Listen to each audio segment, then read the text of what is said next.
like I did with every other asset class, the very first thing I do is go in as a wholesaler because it's a way for me to test my numbers. If a more experienced investor that knows the asset class is willing to pay more for that asset than when I have it under contract, that validates my own numbers. And it helps, increase your pipeline.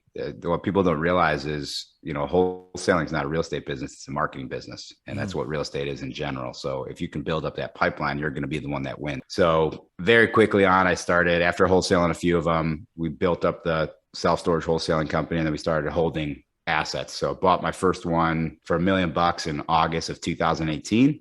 About 3 years later, I'm sitting at about 112 million in storage. We have another 80 Wow. million under contract right now. And then Wow. the goal is to be, December of 2030, if we're going to talk traction here, right? My long-term goals. So December of 2030, I'll have 8.5 million square feet of storage, and we'll exit to most likely a hedge fund or one of the larger private equity funds. And that would put us, assuming today's valuation of what I'm selling my assets for, that'll be roughly a 1.4, $1.6 billion portfolio.